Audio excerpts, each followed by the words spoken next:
Hello good evening everyone. मैं doctor Swati Sharma English सूत्रा में आप सभी का स्वागत करती हूँ और आज है आप लोगों के लिए।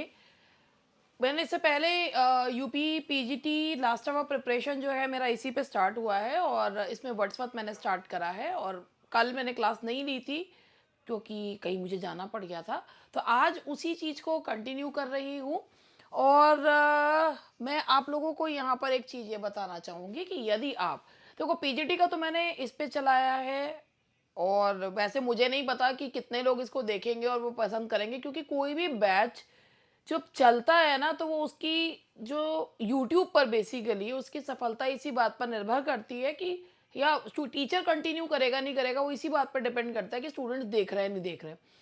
क्योंकि वही वाली चीज़ हुई, जैसे मैंने इतना अच्छा कंटेंट मैंने केवीएस के लिए एमआरएस के लिए दिया, बट लोगों को मतलब वही वाली बात है कि इतना अच्छा कंटेंट दो, लोगों को समझ में ही नहीं आता, उनको चाहिए ही नहीं। अब आपको मैं एक चीज़ बताऊं, मैंने अपना ये मेंस का बैच जो है, ये एलटी इंग्लिश का मेंस का बैच मेरा है, मगर मैंने स्टार्ट ही नहीं करा इसको। मतलब ये वाला बैच मेरा 6 फैब से वैसे चल रहा है, क्योंकि जब मैंने एडमिशन लिया था ना अपने स्टूडेंट्स का, जब मैंने अगस्त में एडमिशन लिया था एलटी के, तो वो भले ही वो इसमें मतलब अभी रिजल्ट आया नहीं आया है, मगर कहीं ना कहीं तो उनके काम आएगा ही आएगा, चाहे वो केवीएस में काम है कहीं भी काम आएगा। तो मैंने बैच स्टार्ट कर दिया था, कुछ एडमिशन्स मेरे यहाँ नए भी हो गए हैं, तो उनको भी जो है, क्योंकि तब तक मैंने जब तक हिंदी और मैथ्स का रिजल्ट नहीं आया था, तो मैंने वो जो है कुछ एडमिशन्स मेरे यहाँ हो भी गए हैं, जो नए एडमिशन्स हैं जो मेरे से एलटी में प्री में नहीं पढ़े हैं। तो मेरा बैच 6 फैब से चल रहा है और मैं उन्हें उनको पढ़ाना भी शुरू कर दिया है, उन्हें पेपर वगैरह सब दे रही हूँ। मगर ये बैच मैंने अनपब्लिश कर दिया, ये ऐड दिखाने के लिए नहीं है, अनपब्लिश कर दिया। रीज़न क्यों जानते हैं?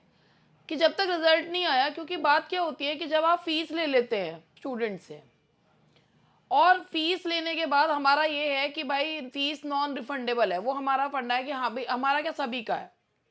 अब एक बात बताइए, ना हो स्टूडेंट का सिलेक्शन, ना मतलब ना हो स्टूडेंट क्वालिफाई ना कर पाए प्री, उस बेचारे ने पता नहीं कहाँ कहाँ से फीस दी हो, फिर उसके बाद वो हमसे ये कहे।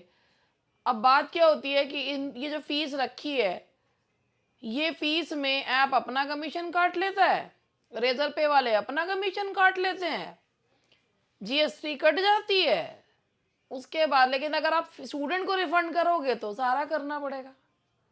तो अगर स्टूडेंट मांग रहा है, आप या तो भाई ठीक है कि हम कहते हैं नहीं है हमारे टर्म्स एंड कंडीशन नहीं है, तो हमने इतना मतलब कंसर्न होते हुए वो बैच को अनपब्लिश कर दिया। ऐसा नहीं है कि मेरे पास अभी भी मैसेजेस आ रहे हैं कि मैम आप स्टार्ट कर लो, स्टार्ट हुआ है। आप लोगों को मैं ये बताना चाहती हूँ कि बैच ऑलरेडी स्टार्ट है, क्योंकि मेरे पास स्टूडेंट्स की कमी नहीं है कि पढ़ने के लिए कि मेरे को 2-4 बच्चे जब होंगे जोड़ूंगी तब जाके पढ़ाऊंगी, मेरे पास हैं ऑलरेडी। लेकिन मैंने नए स्टूडेंट्स का एडमिशन मैं इसलिए नहीं ले रही हूँ कि भाई पहले आप लोग श्योर हो जाएं। हो सकता है भाई, जैसे आज एक मैसेज आया, उन्होंने कहा कि भाई हमारी क्लासेस निकल रही हैं ये वो है, मगर जो मेरा कंसर्न है मैं आपको बता रही हूँ, मतलब इस तरीके का है इंग्लिश सूत्रा में, मतलब हम लोग ये मानते हैं। और अगर मैं अब आपको यहाँ पे कह रही हूँ, मैंने इतना अच्छा कंटेंट जो है मैंने बड़ी मेहनत करके बहुत जो है मतलब ढूंढ ढूंढ के कंटेंट जो है वो केवीएस एनवीएस के लिए और ईएमआरएस के लिए करा। मतलब इतना मुझे शॉकिंग लगा कि लोग टेलीग्राम पे हर समय लोग मांगते रहते हैं, हमको इसका बैच दे दो, हमको उसका बैच दे दो, मुफ्त में ये दे दो। लेकिन जो वाकई में क्वालिटी प्रोवाइड कर रहा है उसका कोई मतलब उस व्यक्ति की कोई वैल्यू ही नहीं है। मतलब इतना बुरा लगा मुझे, मैंने कहा ठीक है भाई, नहीं चाहिए तो भाई का को अपना टाइम जो है पढ़ाने के बाद अपना निकालूं कम से कम। ठीक है, मुझे यूपी वाले तो जो है अभी उनका पेपर भी है, वो देखेंगे तो सही कम से कम, ये मटेरियल उनको उनके काम आएगा ही आएगा। अब ये मटेरियल जो है अगर आप चाहें तो ये मटेरियल आपको हमारे टेलीग्राम चैनल पे मिल सकता है, पूरा टाइप वो होने के बाद आप अपने आप भी तैयार कर सकते हैं और आपको ये मटेरियल मिल जाएगा मांगने पे, अगर इफ़ यू वांट, अगर आप देखते हैं तो मतलब आप ये सोचिए ना कि एक टीचर कितनी मेहनत करता है। अब मेरा वाला वो वाला कंटेंट तो है नहीं कि भाई जो है अब नाच गा के रिवीलिंग कपड़े पहन के या फालतू का काम करके तो भैया मैं वायरल होने वालों में से हूँ नहीं। मैं तो जो हूँ जैसी हूँ आप लोगों के सामने हूँ, पढ़ाने के कंटेंट को लेकर ही लोग मुझे पसंद करें तो बेहतर है, आलतू फालतू चीज़ों को लेकर तो मैं होना भी नहीं चाहती कि मैं वायरल हूँ। तो बस इतना था, मेरा दिल का दर्द था ये जो मैंने आज आप लोगों के साथ शेयर करा है, क्योंकि महसूस होता है कि जब कोई मेहनत करता है और लोगों को भी ज़रूरत है, वो टेलीग्राम पे जाके मांग लेंगे कि इसका बैच दे दो और उसका बैच दे दो, फ्री में दे दो, वो दे दो, लेकिन जो दे रहा है कंटेंट उसको नहीं चाहिए। खैर, ये वाला बैच तो अभी अनपब्लिश्ड है, मैंने तो इसे यूं ही दिखाया है आप लोगों को। तो यहाँ पर अभी जो चल रहा है लास्ट आवर प्रिपरेशन बैच चल रहा है, टीजीटी के लिए चल रहा है, लास्ट आवर प्रिपरेशन बैच है। इसमें अब कई लोग पूछते हैं मैम इसमें आप ग्रामर भी पढ़ाओगे, इसमें आप ये भी कर, देखो भाई पढ़ाना सब होता है। अब जैसे कल ही मैं जो है स्टार्ट करूंगी, विलियम शेक्सपियर जी मैंने आज खत्म करे हैं, और विलियम शेक्सपियर जी के प्लेज एंड उनके वर्क्स, आज 11th सेशन था मेरा उसका, और उसमें मैंने पीडीएफ नोट्स दिए हैं, लगभग 40 से 45 पेजेस के पीडीएफ नोट्स हैं, 385 क्वेश्चंस मैंने अपने स्टूडेंट्स को प्रोवाइड करे हैं, और मैंने उसमें सारी चीज़ जो है शॉर्ट उसमें पढ़ाई है। विलियम शेक्सपियर वैसे कोई भी अगर पढ़ाएगा, कायदे से पढ़ाएगा, तो 2 से ढाई महीने लगते हैं, मुझे भी इतना ही समय लगता है, मगर मैंने 11 डेज में इसको शॉर्ट उसमें कंप्रेस फॉर्म में। अब ये बैच उन्हीं के लिए है जो 4 साल से पढ़ रहे हैं, जिन्होंने केवल जो है ये केवल टाइम पास नहीं करा है।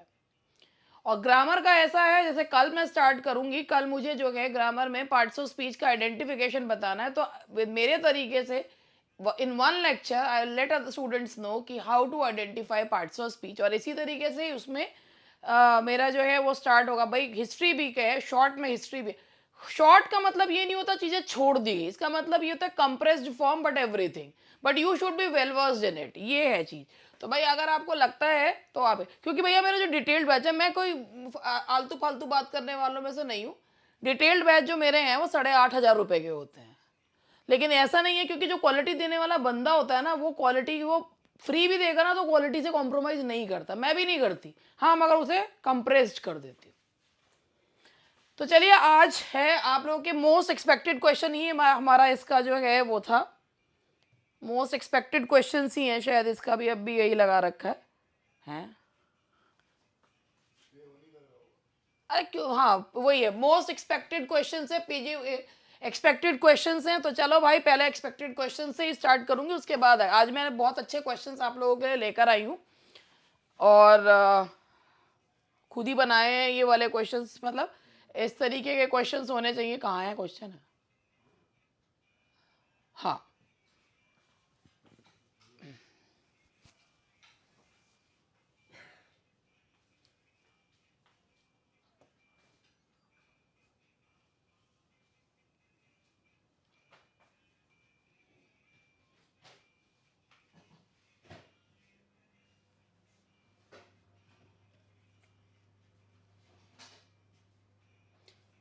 जो क्वेश्चंस थे उनके नीचे लगा दिया ना वो।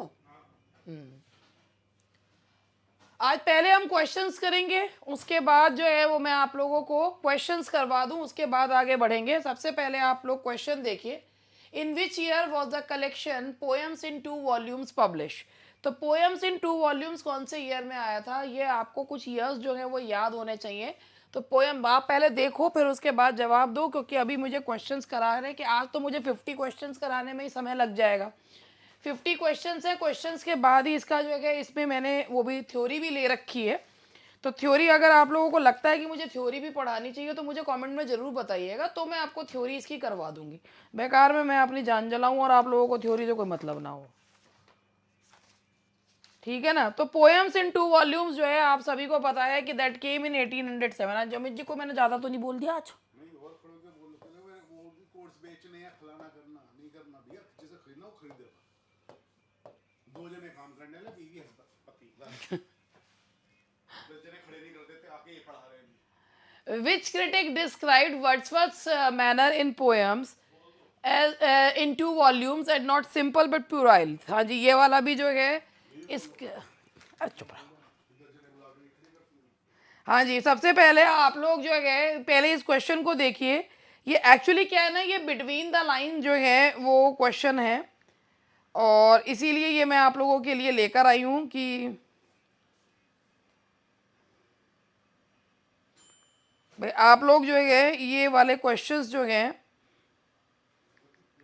मतलब ये ना बिटवीन द लाइन क्वेश्चंस हैं। देखो, विच क्रिटिक डिस्क्राइब वर्ड्सवर्थ मैनर, कि कौन से क्रिटिक ने ये कहा है या कौन से राइटर ने ये कहा है कि पोएम्स इन 2 वॉल्यूम्स, कि 2 वॉल्यूम जो 1807 में आया था, कि वो सिंपल नहीं है बट प्यूराइल है, यानी कि चाइल्डिश, इसे कहते हैं चाइल्डिश। तो ये किसने कहा है बताइए? Lord Byron, Francis Jeffrey, Charles Lamb, S T Coleridge, किसने कहा है? अब आप ये देखो, चार्ल्स लैम और कॉलरिज तो कहेंगे नहीं, तो फ्रांसिस जेफरे कह सकते हैं या लॉर्ड बायरन कह सकते हैं। अब आपके हिसाब से अगर आपको फ्रांसिस जेफरे लग रहा है तो आप बताइए, और अगर लॉर्ड बायरन लग रहा है तो आप बताइए। इसका जो सही जवाब है, एक्चुअली इसका सही जवाब है, देखो, इसका सही जवाब है लॉर्ड बायरन। लेकिन not only Lord Byron, Lord Byron कोई अकेले व्यक्ति नहीं थे जिन्होंने वर्ड्सवर्थ की पोएम्स को क्रिटिसाइज करा है। फ्रांसिस जेफरे ने उनकी पोएम्स के लिए बोला है an insult on the public taste. Francis Jeffrey का कथन था an insult on the public taste, an insult on the public taste. तो ये हुआ आपका लॉर्ड बायरन। उसके बाद है third question, Wordsworth 1807 collection was ridiculed in which publication. Francis Jeffrey जो हैं वो जिस, अब आपको याद करिए, 1807 कलेक्शन यानी कि पोएम्स इन 2 वॉल्यूम्स के, रिडिक्यूल यानी कि मजाक उड़ाया गया था। कौन से पब्लिकेशन में? जो पब्लिकेशन फ्रांसिस जेफरे जिसको जो है वो बिलोंग करते थे, और जो है इसमें कौन सा था आपका? That is the Edinburgh review, that is Edinburgh. एक से एक चीज को जोड़ लीजिए और ये हो जाएगा द एडिनबर्ग रिव्यू। तो देखिए क्वेश्चन ठीक है, लेवल सही ठीक ठाक सा लेवल है। In which work did Lord Byron criticise Wordsworth 1807 collection? Wordsworth को लॉर्ड बायरन ने जो क्रिटिसाइज किया है वो किस में करा है बताइए? और अगर देखते ही आंसर नहीं आ रहा है ना तो पढ़ो यार, ढंग से पढ़ो, कुछ नहीं पढ़ा फिर तुमने। English Bards and Scotch Reviewers, English Bards and Scotch Reviewers. Which 1793 poem was written in heroic couplets and influenced by Wordsworth's Swiss tour? An Evening Walk, Descriptive Sketches, The Wagoner या The Prelude? 1793 में याद करो जो उनके early works, उनमें कौन सी poem I थी? ये poem conventional mode of the day में लिखी गई थी। ये पोएम उनके स्विस टूर से प्रभावित थी। इसमें उन्होंने एल्पीन टूर जो है उसके बारे में बताया। इसमें उनका मेन एम था to show the peasants life of the Swiss peasantry. और इसके बाद ये जो है, ये पोएम कौन सी है जो हीरोइक कपलेट्स में लिखी गई है? इट मीन्स कि यहाँ पर वर्ड्सवर्थ जी ने न्यू क्लासिकल एज को कहीं ना कहीं इमिटेट करने की कोशिश करी है। तो अब अगर आप समझ गए होंगे तो समझ ही जाना चाहिए, that is descriptive sketches, that is descriptive sketches. Wordsworth followed the rationalism. Wordsworth एक फिलोसफर से बहुत ज़्यादा प्रभावित थे। कौन थे वो फिलोसफर? याद रख लो, जो शैले के ससुर जी थे। और वो कौन थे? दैट वाज विलियम गॉडविन, जिन्होंने पॉलिटिकल जस्टिस लिखी है, जिनकी किताब का नाम है political justice, that is political justice. Okay जी। An evening walk shows the influence of which French poet? Evening walk, क्या कहते, क्या कहने, वो कहने, क्या बोल रहे थे? अच्छा अच्छा, ठीक। एन इवनिंग वॉक जो उनकी पोएम है, ये भी 1793 में लिखी गई थी। और ये फ्रेंच पोएट जो, जिसके कौन से फ्रेंच पोएट के बारे में जो है, हैं तो इन्होंने कई सारे हैं। इसमें रोशर है, दिलेली है, सेंट लैम्बर्ट है, लेकिन इसके अलावा भी जो है वो कौन है, ये भी हीरोइक कपलेट में लिखी गई है, and that is Rossetti. Rossetti, French poet Rossetti. और पता है ये पोएम भी ना हीरोइक कपलेट्स में ही लिखी गई है। नियो क्लासिकल एज से यहाँ तक बड़े प्रभावित थे ये। बाद में उनको लगा रहे छोड़ हीरोइक कपलेट, ये मेरे, this is not my cup of tea. To whom was the poem Waggoner dedicated? Waggoner जो पोएम है वो किसको है? It was compose in 1805। ये पोएम कंपोज करी थी 1805 में, पब्लिश हुई थी 1819 में। लिखने की डेट और पब्लिकेशन की डेट बहुत आर डिफरेंट। और ये चार्ल्स लैम को डेडिकेट करी है। पढ़ते ही अगर आंसर नहीं आ रहा ना तो बेटा तुमको ना दोबारा दोबारा चौबारा पढ़ने की जरूरत है। How many cantos are there in the narrative poem the White Doe of Rylstone? बीच में खड़े हुए बता दो, ये लास्ट मौका है। Hmm, White Doe of Rylstone जो कि एक लंबी पोएम है, और जो लंबी पोएम डिवाइड होती है ना, that is divided into cantos, और इसमें कितने कैंटोज हैं? 7 कैंटोज हैं, देयर आर 7 कैंटोज। ये चीजें अगर आप है, अगर आपको नहीं आ रहा है तो आप लोग जो है ना, आप ये करो कि आप लोग ये सारे वर्क्स पढ़ो। What is the rhyming scheme, मैंने सारे वर्क्स जो है ना इसमें ले रखे हैं, थ्योरी में शॉर्ट में सारी चीज ले रखी है, अगर पढ़ाऊंगी तब जब तुम चाहोगे। When you demand then I will fulfil that demand, if you don't demand I will not do anything. ठीक है, क्वेश्चन तो करा ही देती हूँ, कम से कम क्वेश्चन तो देख ही लेते हो। आज तुम मेरे दर्द को महसूस कर सको तो करना जरूर। What is the rhyming scheme of the poem The Green Linnet? Green Lynette 1803 में कंपोज हुई थी, पब्लिश हुई थी पोएम्स इन 2 वॉल्यूम्स में, और इसके बाद में भी आई थी, सेकेंडली 1837 में आई थी। और ये पोएम की राइम स्कीम है A B triple C B, triple A B triple C B.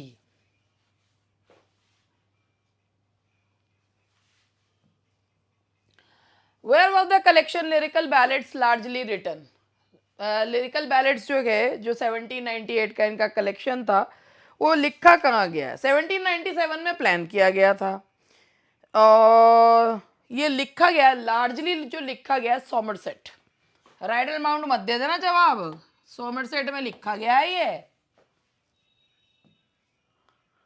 Out of the 23 poem, ये अब ये क्वेश्चन का आंसर सबको आता है। Out of the 23 poems in the first edition of Lyrical Ballad, how many were written by Coleridge? Coleridge ने भैया 19 poems जो है वो वर्ड्सवर्थ की हैं, और 4 जो हैं वो कॉलरिज जी की हैं।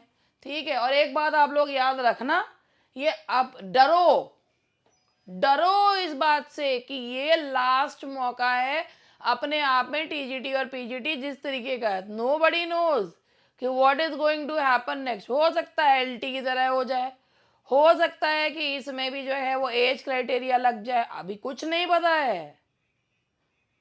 जब तक भाई तुमको अभी बहुत लोग ये कह के बेच रहे होंगे कि भाई नई वैकेंसी आने वाली है और 25,000 26,000, मेरा वही क्लियर फंडा है, जब तक वैकेंसी आए नहीं, तब तक नया सिलेबस पता चले नहीं, तब तक कोई बैच मत बेचो, क्योंकि भैया बड़ी हार्ड अर्न मनी होती है। हमें पता, हम जमीन से उठे हुए लोग हैं, हमको मालूम है एक एक पैसे की कीमत, हमें पता है पैसा फेंका नहीं जाता है। तो इसीलिए हम ना बेवकूफ़ बनाते किसी को, सीधी बात, नो बकवास। क्योंकि अगो एक बात वही है कि यार आत्मा पे बोझ लेके थोड़ी जिया जाता है। और बात ये एक और भी चीज़ है, आप लोगों के अंदर एक बड़ी खराब आदत है, कहते हैं ना कि आप जिस चीज़ से नफरत करते हो ना, वो चीज़ आपको मिलती भी नहीं है। आप लोगों को उन लोगों से बड़ी चिढ़ होती है जो लोग पैसा कमा रहे होते हैं।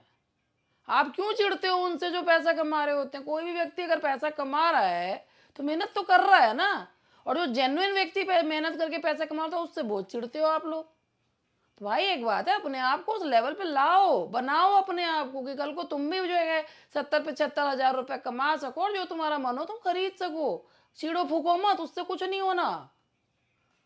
और अपने आप को डरो इस बात से, सोचो इस बात से कि हम कहाँ स्टैंड करते हैं, या अब तक हम बेवकूफ़ी बनते रहेंगे, ये कौन घूम वहाँ घूम, इधर घूम वहाँ घूम, तैयारी हमारी कुछ हुई नहीं है। भैया मुट्ठी 1% लोग तभी तो सरकारी नौकरी में है, क्योंकि वो लोग होते हैं जो फोकस जो होते हैं, जिन्हें ढंग का टीचर मिल जाता है, ढंग का कंटेंट मिल जाता है, बाकी तो इधर डाल उधर डाल घूमते फिर जाते हैं।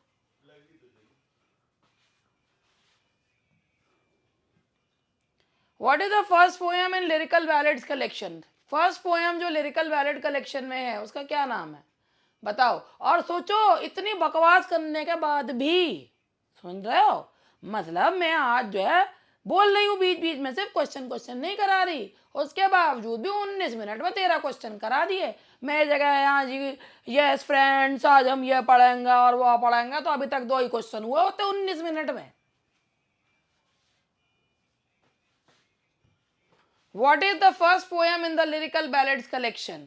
और ये ऐसा कोई नहीं है जिसको इस क्वेश्चन का आंसर ना पता हो, और अगर तुम्हें नहीं पता है, मुझे मालूम है इस क्वेश्चन का आंसर सबको पता, बताओ कौन सी है। और पहली पोएम है the Rime of the Ancient Mariner, और लास्ट पोएम है टिंटन एबे, है ना।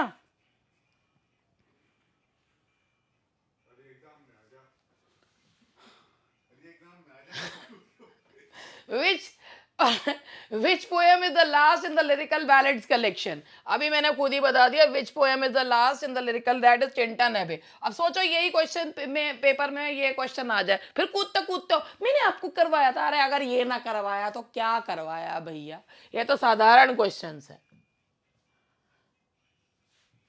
ज्यादा सिंपल करा देते हैं तो होता है इतने सिंपल नहीं आते, अब एलटी में आ गया नहीं सिंपल सिंपल, और उसके बावजूद भी देख लो बच्चे वहां कंफ्यूज हो गए। तो कहने का मतलब ये है, don't get confuse, don't let others confuse you, बस अपना बी फोकस्ड, वही सबसे ज्यादा जरूरी है। And don't take me as good money, because bad money drives out good money. I am not, मुझे मतलब ना तो गुड मनी बनना है ना बैड मनी बनना है, I want to be in Vogue, और वो आप ही लोग हैं जो वोग में रख सकते हैं। The 1800 edition of lyrical ballads is also known by what name? देखो भाई 1800 एडिशन, आप थोड़ा सा इसके बारे में सुन लीजिए तो उसको आपको पता चलेगा। लिरिकल बैलेड्स जो आया था that came in 1798 with 23 poems and it got published anonymously. पता है आपको, 19 पोएम्स थी इसमें विलियम वर्ड्सवर्थ के द्वारा, 4 पोएम्स थी इसमें कॉलरिज के द्वारा। Although Coleridge did not support the theory of Wordsworth, theory of poetry by Wordsworth, but still he worked with him in the lyrical ballads. उसके बाद 1800 में आया, उसमें जुड़ा प्रीफेस। प्रीफेस जो है वो क्या बताता है? प्रीफेस बताता है वर्ड्सवर्थ की theory of poetry. What is Wordsworth's theory of poetry? That poetry is a spontaneous overflow of powerful feeling, और उसके बाद ये भी बताता है कि इमोशंस रिकलेक्टेड इन ट्रैंक्विलिटी, और ये बताता है poet is a man speaking to men, साधारण भाषा होनी चाहिए। तो भैया ये क्या था कि ये एक तरीके से करारा जो है वो जवाब था नियो क्लासिकल राइटर्स को, क्योंकि neo classical writers believed in poetic diction, they used to follow the classical writers and whatever may be their content, चाहे वो however it may be trivial, but वो बिलीव करते थे कि the form should be जो है top notch, कि वो फॉर्म जो है that should that should be the exact replica of the classical writers. अब विलियम वर्ड्सवर्थ ने शुरुआत में तो कोशिश करी, जब इवनिंग जो है उन्होंने वॉक लिखा, द डिस्क्रिप्टिव स्केचेस लिखा, तो उन्होंने वो रोमांटिक हीरोइक कपलेट पे लिखा, मगर बाद में उन्होंने कहा कि भाई अगर मुझे फेमस होना है तो I should be red by the common man. तो उन्होंने पोइट्री की भाषा को कॉमन लोगों तक पहुंचाने का कहा, और उन्होंने कहा कि मैं भाषा भी वो रखूंगा जो कॉमन लोगों की होती है, जो एक ऐसा इमोशन जो यूनिवर्सल इमोशन हो।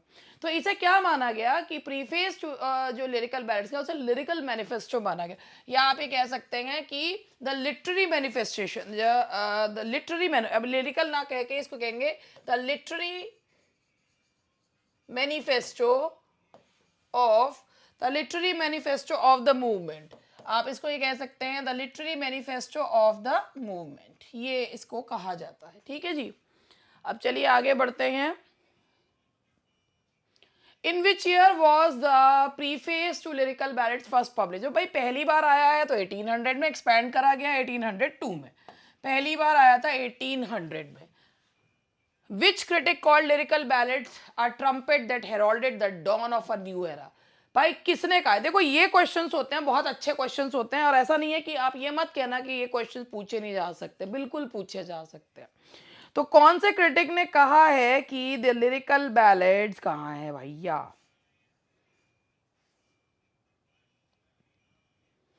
The lyrical ballad was a trumpet that heralded the dawn of a new era by making the prophecy that poetry and unlimitable arts should not be fettered by narrow bonds of artificial conventions. ये पूरा है। तो ये किसने कहा है? और ये कहा है प्रोफेसर पॉल ग्रीव ने, that is professor Paul Grieve. Matthew Arnold देख के उन्हें मत लगा देना। According to Wordsworth's preface, what is the most suitable language for poetry? And that is known to all. सबको पता है. That is a simple language. Conversation in the middle and lower class of society. What term did Wordsworth use to describe the gaudy, inane phraseology of modern writers? और भाई बात ये है, उनका मानना ये था कि भाई जो ये जिस समय जो लोग यूज कर रहे हैं, he was actually against the conventional idea of poetic diction. वही घिसे पिटे बहुत ही ज़्यादा archaic words and all that, तो वो कहते थे उसे poetic diction, that was poetic diction. Which 18th century poet, अब इसको पहले क्वेश्चन को थोड़ा सा करते हैं, which 18th poets for attack for claiming the language of the age is never. इसको मैं थोड़ा सा बताती हूँ आप लोगों को क्या है ये। देखो बात ये है,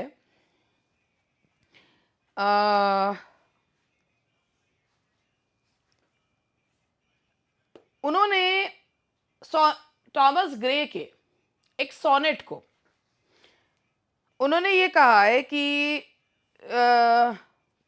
लैंग्वेज जो पोइट्री की होती है, वर्ड्सवर्थ कहते हैं लैंग्वेज जो पोइट्री की होती है वो बहुत सिंपल होनी चाहिए, प्रोज और पोइट्री की लैंग्वेज में कोई अंतर नहीं होना चाहिए, ठीक है।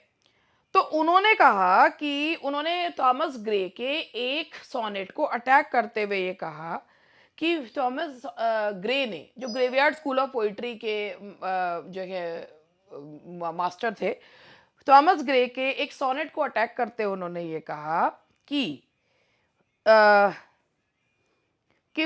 थॉमस ग्रे ने तो एक लेटर लिखा था अपने फ्रेंड रिचर्ड वेस्ट को, और उन्होंने अपने ही एज के 18वीं सेंचुरी के लैंग्वेज के आर्केइज्म और पर्सोनिफिकेशन और एपिथेट्स पर कमेंट करते हुए कहा था, the language of the age is never the language of poetry, still he wrote in that language.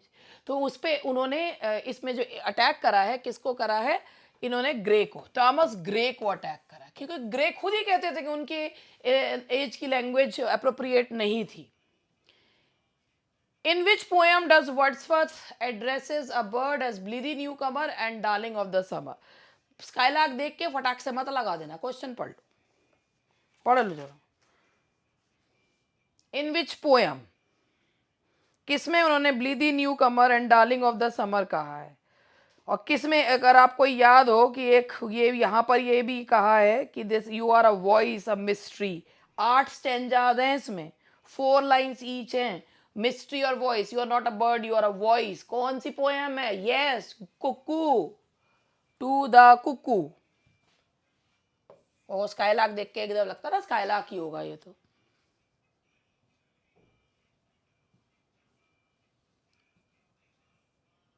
Wordsworth poem to the skylark was composed at which location? अब Wordsworth ने भी लिखी है टू द स्काईलार्क और Shelley ने भी लिखी है टू द स्काईलार्क। देखो भाई, वर्ड्सवर्थ की poem to the skylark composed which, पहले सबसे पहले स्काईलार्क में 2 स्टैंजाज हैं 6 लाइन के, ठीक है।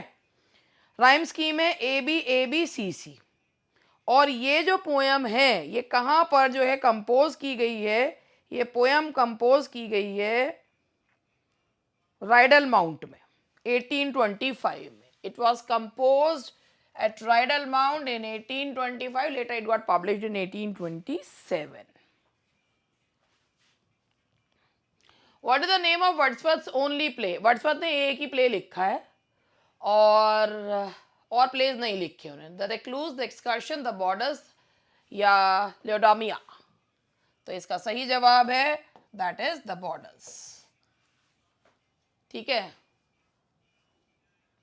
The borders is set during the rain of which English king? जो इस वर्ड्सवर्थ का ये बॉर्डर्स जो एक ओनली प्ले है, ये जब वो रेसडाउन नाम की रेसडाउन नाम की जगह पे थे तब ये प्ले उन्होंने लिखा था, रेस डाउन, रेस डाउन। और ये जो है ना ये प्ले, ये याद रखना, अरे एक अच्छी चीज है, ये प्ले जो है ना वो गॉडविन की फिलॉसफी से काफी प्रभावित होकर उन्होंने लिखा है। गॉडविन की क्या बना रही हूँ ये मैं, क्या बनाया है, गॉडविन की फिलॉसफी से काफी ज्यादा प्रभावित होकर लिखा है ये प्ले बॉर्डर्स। रेस डाउन में तब लिखा है, गॉडविन की फिलॉसफी पर बेस्ड है, और ये किंग हेनरी थर्ड, ठीक है जी। हाँ जी, अब आगे बढ़ते हैं।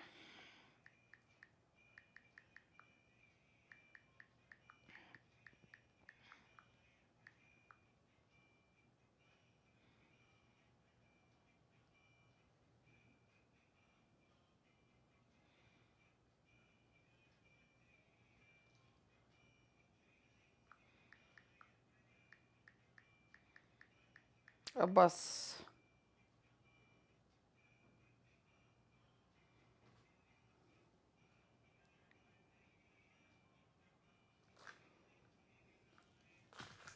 आगे बढ़ते, नेक्स्ट क्वेश्चन है आपका, which collection contains the Lucy poems. अब लूसी पोएम्स आप लोगों ने सबने पढ़ी रखी हैं, लूसी पोएम्स हैं, और जो ये लूसी पोएम्स हैं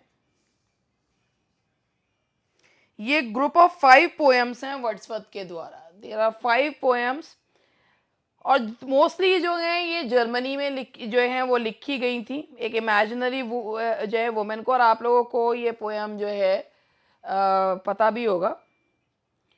और ये लिरिकल बैलेड्स के 1800 एडिशन में पब्लिश हुई थी। They got published in 1800 edition of lyrical ballads, यानी कि जिसमें प्रीफेस जुड़ा था, ठीक है। लेकिन जो 5th पोएम थी, I travelled among unknown man, ये जो है 1807 में पब्लिश हुई थी।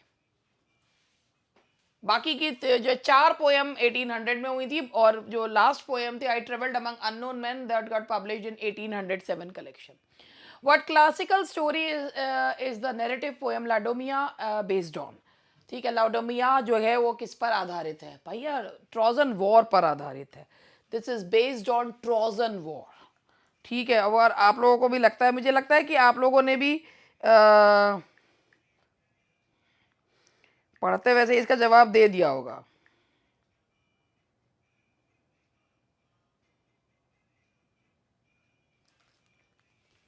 ठीक है, तो ये है आपका ट्रोजन वॉर, जो लेडोमिया का जो जहां पर ये पोयम जो है जिस पर आधारित है। Who is the Greek hero who sacrifices himself in Laodamia? Achilles, Hector, Protesilaus या एग्वेनन? हाँ जी बताओ क्या है। और ये जो पोयम है ये आप लोगों ने पढ़ भी रखी होगी, और मैं सोच रही हूँ अगर आप कहो तो मैं थोड़ा सा आपको इसके बारे में बता भी देती हूँ। ये पोयम जो है लेडामिया जो है, ये पोयम पब्लिश हुई थी 1815 में, ठीक है।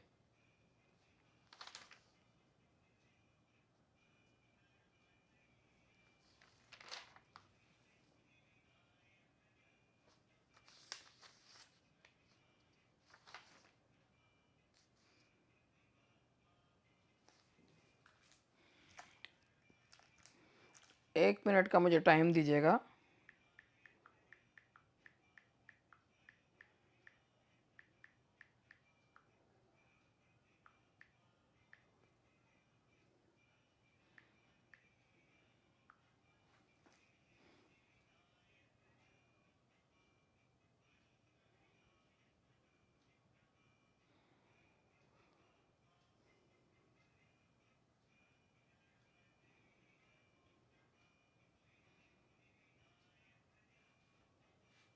देखिए 1815 में पब्लिश हुई थी, उसके बाद रिवाइज्ड एडिशन में 1845 में हुई थी। और ये जो पोयम है जिसमें ये जो जो ग्रीक हीरो इसमें खुद को सेक्रीफाइस कर देता है, क्लासिकल स्टोरी ली गई है इसमें। प्रोटेसिलनस की स्टोरी ली गई है, और वो अपने आप को सेक्रीफाइस कर देता है, तो that is Protesilaus, and the answer is this C. उसके बाद हम आगे बढ़ते हैं, और आगे जो है हमारा क्वेश्चन नंबर 28 है, in Laodamia which god brings the ghost of the husband back to his wife. Actually इसकी स्टोरी कुछ इस तरीके की है कि वर्ड्सवर्थ कहते हैं कि उन्होंने ट्रीज को बढ़ते हुए और बुझाते हुए देखा, और उससे उन्हें विचार आया कि ये जो है इस पोएम को कंपोज करें, और कहते हैं मुझे बहुत मुश्किल हुई इस पोएम को लिखने में। ये एक कहानी कहती हुई पोएम है, ट्रोजन वॉर पे है, जिसमें प्रोटेसिलनस जो है वो एक ग्रीक हीरो है जो खुद को सेक्रीफाइस कर देता है। ट्रोजन वॉर का पहला विक्टिम वो बनता है। लेडोमिया उसकी वाइफ है, और वो हेड्स जो गॉड ऑफ अंडरवर्ल्ड है उनसे प्रार्थना करती है कि वो अपने हस्बैंड से मिलना चाहती है, और उसके बाद गॉड्स जो हैं उसके सेक्रीफाइस से खुश होते हैं और उसे अपने हस्बैंड से बात करने के लिए इजाजत देते हैं। तो इसमें मरकरी जो गॉड है वो उसके घोस्ट को लेकर आते हैं, तो मरकरी जो है वो लेकर आते हैं, मगर उसको फिर बाद में लेकिन कुछ ऐसा होता है, ये आपने पढ़ भी रखा होगा कि मरकरी द घोस्ट जो है वो पर्सन में आता है, और वो अपने हस्बैंड्स को बताती है, वो अपने हस्बैंड को बताती है कि आपको जो है जुपिटर के आदेश पर हेड से लाया गया है, और वो आप केवल मेरे साथ 3 घंटे के लिए रहेंगे। 3 घंटे जब ख़त्म होने वाले होते हैं तो मरकरी फिर से आते हैं और घोस्ट को वापस ले जाने के लिए। और जो लाडोमिया है वो आत्महत्या कर लेती है अपने हस्बैंड के जगह रहने की जगह, वो मतलब उनके बिना रहने की जगह वो आत्महत्या कर लेती है। और ये जो कहानी है इसमें एक्चुअली ये कहानी बुक 6 जो है वो एनियड में ली गई है, वहीं से उन्होंने ये कहानी जो है कहीं न कहीं यहाँ से भी प्रभावित है। Where was the poem Nutting written? Nutting कहाँ लिखी गई है? इंग्लैंड, फ्रांस, जर्मनी या स्विट्ज़रलैंड? तो नटिंग जो पोएम है ये 1800 में पब्लिश हुई थी और ये पोएम्स ऑफ इमेजिनेशन के रूप में जानी जाती है, पोएम्स ऑफ इमेजिनेशन, और ये इन्होंने जर्मनी में लिखी थी। और ये पोएम दिस इज, अब इसको मैं बता भी देती हूँ कि poem of imagination, poems of imagination में उन्होंने इसको पोएम को रखा है, पोएम्स ऑफ इमेजिनेशन। ठीक है जी।